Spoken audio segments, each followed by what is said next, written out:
I just do what I do. I don't even understand how it comes together. It's just a process of getting the image and just looking at that, having a soundtrack in mind. So I just sort of look for a soundtrack which was going to give me the feel I'm after. Just slot the images in together, put some nice transitions in it, some nice text, and hopefully it comes off as a half decent production. The helicopter, I was back in the old days when the 5D first came out. You couldn't maintain that shallow depth of field that everyone was trying to get, because the camera would override your settings as soon as you pressed that record button on the camera. So the old trick was, back in those days, was to disconnect the lens from the body. So you take away that circuitry, that connection, that electrical connection from the lens to the body of the camera, and that maintained that depth of field when you shot it. And the offset was to create the it might have been the shutter speed I was using. So long ago now, I don't know, but it just synced the blades of the choppers to look like they're travelling in slow motion. So that's how it came off. People go, "Oh, is that slow motion?" I said, no, it's real time. The chopper was moving in real time, but just the blades were travelling like as though they'd been slowed down. And so, no special effects, mate. But as far as the boat coming into that gorge, into King George River, up into the King George Falls, there's two waterfalls there.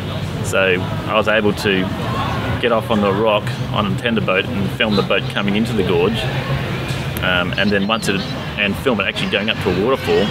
And then we were able to go back onto the boat for the second waterfall. So the footage of the boat going in from the inside of the boat up to a waterfall was the second waterfall. So that's how it all sort of synced in. So it's all been shot, everything I've done just by myself, one camera, and just chasing around like a mad chook with the head chopped off, trying to get the shots and get the angles, so that once you're in the editing room, you got plenty to play with.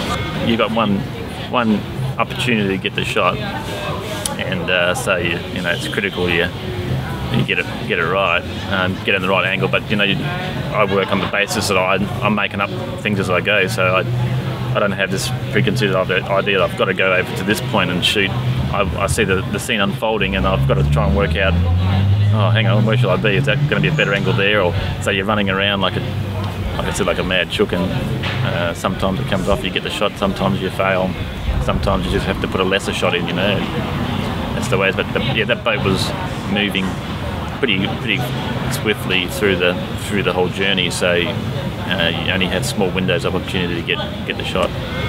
Pilbara was it started off with a dinner conversation. The girls at Form are there to stimulate creativity in the Pilbara and give people in the Pilbara other things to do other than going to work and coming home and filling up on booze and all that sort of stuff. So we got together with my brother Christian, who's a landscape photographer, and we talked about doing a photographic exhibition, and it sort of just stemmed from there. Christian's got a number of friends in the industry, so he went around and picked out the guys that were available and who he respected in the industry, and we ended up with 4 photographers, including himself, and I was embedded with them to go and try and get some footage of the region and of the trip, and so that's how it started. And we ended up with Form's help and their sponsors, got 3 or 4 trips each to the Pilbara, photographing the landscape. It was more about the industry, but we got a chance to go out to the outback and up the Canning Stock route and visited some Aboriginal communities, and went to some beautiful remote regions that I've never seen before and never would have had a chance to go and see. People just think of the Pilbara as being mining town, industry, flat, dry, just really unappealing, hot. But there's so much to the Pilbara that people don't see, and we get the opportunity to go see it, and that was part of the Pilbara project. In that we were You know, we went to places like Marble Bar, for instance. I've never been to Marble Bar up until this journey, and I expected Marble Bar was just a dirt road going into it, a couple of tin sheds, completely flat, nothing on the horizon, but it was mountainous. Not mountainous, it was a hilly region. It's had probably the most spectacular scenery around it of any northwest town that I know of. If you go turn right before you get to turn off to Port Hedland and go through the back way to Marble Bar, you'll see scenery I've never seen before. That's just spectacular. Beautiful sweeping ranges and just magnificent colours with the spinifex and the red dirt, snappy gum trees and all that sort of stuff. It really is pretty. So in that respect, the Pilbara people, we see the good parts of it, and then I think people are amazed to see how beautiful it is. The thing with that region, all that way out there, but especially like the Canning Stock route areas inland from Marble Bar, we're talking 200 or 300 k's inland from Marble Bar and from Newman in that region up around Telfer way. It's just amazing what you see out there, and you're driving out. There's all dirt tracks. Some of them they're all fairly accessible with a 4-wheel drive. But you stop and you can look in either direction. There are certain vantage points where you can get up on these ridges and just look to the horizon disappears, and you know that there's no one there. You know, that sense of remoteness, that feeling you get of being just this one little group of people in amongst all this arid, inhospitable land, and it's just really fascinating. Stunning, mind-blowing, and in a perspective of a photographer with a photographer's eye, it's all gold. You know? There's so much material there.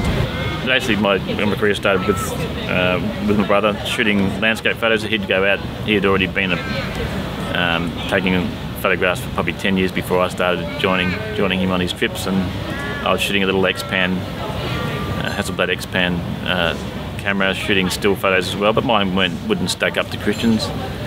In our business, it's always been Micheal Fletcher photo images, and there's no room for a Micheal Fletcher in that, even though we're twins. I ended enough room for one ego in the business. So about 2010, we decided that we'd maybe get into some video because we wanted to produce a DVD for the business. And it's 2011 now, and we haven't got our DVD yet, so I'm getting hassled by the girls back at work. When are we going to get the DVD? So anyway, I started in 2007 with a XHA1 Canon camera, which is more like a prosumer camera. Shoots 720p footage, okay, easy to use, autofocus, blah blah blah. You know, great depth of field, all the easy bits and pieces that come with a video camera. And then so I was just shooting away, doing what I do now basically, but with a lesser camera. And then the 5D Mark II came out in the market when Vincent Laforet's revolutionary video came out, and that changed my sort of life forever, I suppose. So my outlet was Vimeo, the website, and just started getting a gathering from Vimeo, and from my Vimeo days, I started getting sort of the odd job to the point now where I'm almost making some money out of it, so, which is a nice thing to do. But I have the benefit of having a successful business with my brother that gives me the ability to be able to sit back and concentrate on video. So maybe I'm a little bit privileged in that respect, that even though I'm still learning, I've probably got a faster learning curve than the average guy who's having to do a 9-to-5 job outside that sort of field, and then have to do all these learning on the weekends and after hours. You know, so I've been shooting with a 5D Mark II for ever since they came out. Christian and I probably got the first 5D off the plane in WA, which was really nice. And so that's the mainstay of my camera equipment these days. I've got 2 of those because Christian moved off the 5D, was shooting stills with the 5D, and then he became a medium format snob, and now he shoots with the Phase 1, which is, you can get about 20, I think you can get about 25 Ds for the price of this one camera he's got. So but it shoots beautiful results. So I got his spare 5D, so I always have 2 in the bag when I go shooting, and one I'll use as a time-lapse camera. So I'll set up a time-lapse, whether it be night time-lapses or during the day, and find somewhere I'm sort of fairly confident it'll still be there when I go pick it up in about 10 hours time.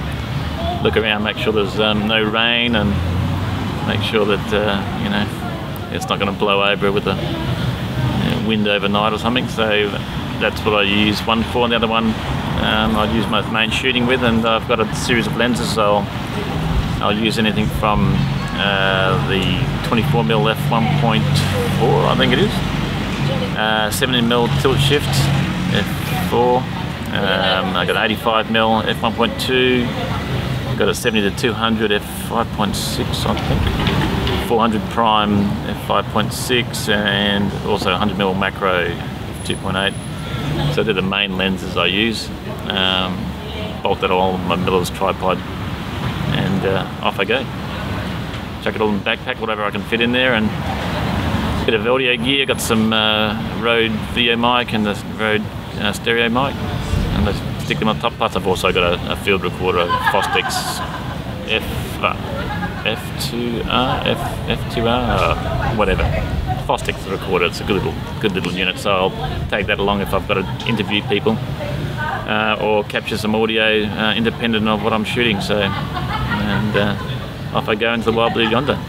The advances in technology are just going leaps and bounds, and then the 5D was the revolutionary hit that the industry sort of was after, getting the fact that you had this camera with a beautiful shallow depth of field that had interchangeable lenses, and just captured a really nice image for a fraction of the cost of the cameras above it. It's a great tool for independent filmmakers. Straight up now, you can produce a show which has enough production value that can be just viewed on TV. I mean, TV has slowly come around to the use of these cameras, but it has its limitations like anything. You work around the limitations and you exploit the strengths of the camera and stay away from the flaws, and you'll get something that's half reasonable. But at the end of the day, it's not so much the image quality, it's the story that you're telling.